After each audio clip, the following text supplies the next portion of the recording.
much for coming here today to witness this. I have 2 questions for you. Have you been briefed on? And do you understand the DOD separation policy, restriction on personal conduct, and UCMJ Articles 83, 85, and 86? Yes, ma'am. Does anyone have any questions, concerns, reservations, or reluctance about it listed today? No, ma'am. Are there any non-shippers in here? Is there anyone not shipping? All of you all shipping? Okay. All right. Room, attention.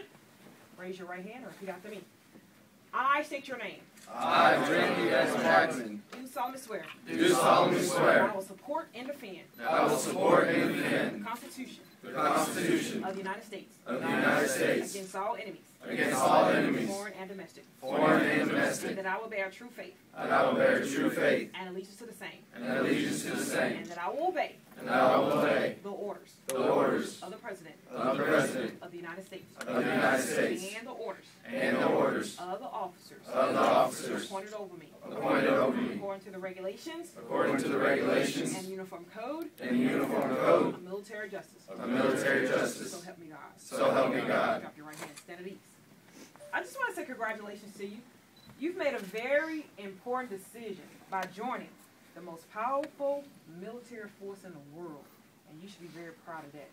Less than 1% of the U.S. population wears his uniform, and you're joining us today in the 1%.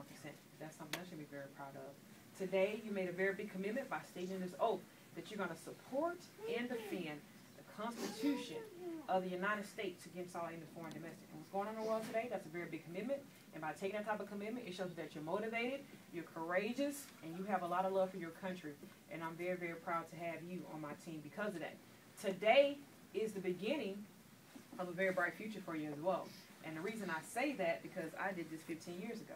Okay, I started out as a private in the Army Reserve, and that's equivalent to E1, E2, E3, and the other branch of service. And that's probably what all of you all started out as. That's an E1, E2, E3, maybe a few E4s in a bunch, but the majority of you started out E1s, E2s, E3s. And now today I'm an officer in the military. That's why I say today's the beginning of a bright future. Because if you want to become an officer like me, non-commissioned officer, or whatever it is that you desire to become in whatever branch of service you're joining, you can do that. Just find how to do it. All right. I made my decision to become an officer when I went to basic training, just like you all are going today. All right. I went to basic training in Fort Jackson, South Carolina. I was very impressed with my company commander, and from that point I said, you know what, I want to become an officer. I want to become a captain, and I became an officer. I found out how to do it, and I did it. Find out how to do it. If it requires you to get a college degree, get a college degree. If it requires you to attend a certain type of school, attend that school. If it requires you to attain a certain type of skill, do that and work hard, and you can achieve whatever it is that you want to achieve in the military and in life as well. All right? Take advantage of the opportunities that are going to be offered to you. Strive to leave the military better than the way that you're in it. I know some of you probably feel the same way I felt 15 years ago. Probably very excited, but a little nervous. Okay, I have to admit I was a little nervous because I left a few days after my high school graduation. So I was leaving home for the first time for a very long time. But even though I was nervous, I still made it through basic training because I went there with a positive attitude, stay motivated, push myself, and I told myself that I could do it. And if you do that throughout basic training and throughout your entire career, you'll be just fine. All right? Once you complete all your training, I hope I have the opportunity to serve with each and every one of you all somewhere else in the rest of my military career. All right? So congratulations. I wish you the best of luck.